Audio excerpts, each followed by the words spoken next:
2026 সালের বুদ্ধ পূর্ণিমার দিন। এই দিনটিতে বাড়িতে সত্যনারায়ণের পূজা ও সিন্নির আয়োজন করা হয়েছিল।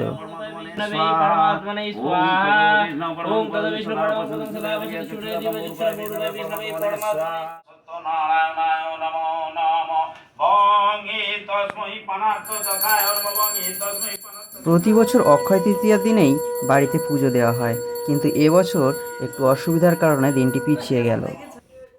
ঘরের ভিতরে হচ্ছে মূল পুজো অনুষ্ঠান, আর উঠানে তুলসী মঞ্চের কাছে হচ্ছে যজ্ঞ অনুষ্ঠান। তাই আমরা সকলেই যজ্ঞের বেদিকে ঘিরে গোল হয়ে বসে পড়লাম আর শুনতে লাগলাম যজ্ঞের আদি বৈদিক মন্ত্র। ওম ত্রম্বকং যজামহে সুগন্ধি পুষ্টিবর্ধনম উর্বারুকমিব বন্দনামিত্যুর্মুক্ষীয়মামৃতৎ স্বাহা ইদং শিবায়। ওম ত্রম্বকং যজামহে সুগন্ধি পুষ্টিবর্ধনম। দিনটিতে দাদার প্রচণ্ড শরীর খারাপ ছিল। অবশেষে নাকে মুখে রুমাল মারতে হলো, কারণ প্রচণ্ড হাঁচি কাশি আর সঙ্গে জ্বর ছিল তার।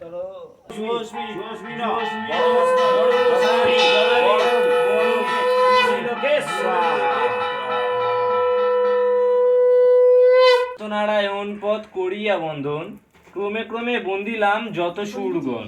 কলিকালে নারায়ণ পূজার কারণ, আবির্ভূত হইলেন মরত ভুবন।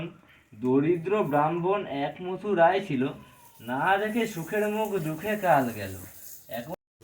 বাড়িতে সত্যনারায়ণ পুজো হলে এই যে সিন্নি, হোম যজ্ঞের বৈদিক মন্ত্র উচ্চারণ আর সত্যনারায়ণের পুঁথি পাঠ, এটা শুনতে আমার খুবই ভালো লাগে। আর এই সমস্ত বিষয়টাই অত্যন্ত ভালো লাগে, মনটা একদম ফ্রেশ হয়ে যায়। অবশেষে বাবা, মা এবং বৌদি তিনজনেই অঞ্জলি দেওয়ার পর সমাপ্ত হলো পুজো অনুষ্ঠান। তাহলে বন্ধুরা, আজকের ভিডিওটি এই পর্যন্তই। সংক্ষিপ্ত এই ভিডিওটি কেমন লাগলো অবশ্যই একটি কমেন্ট করে জানাবেন।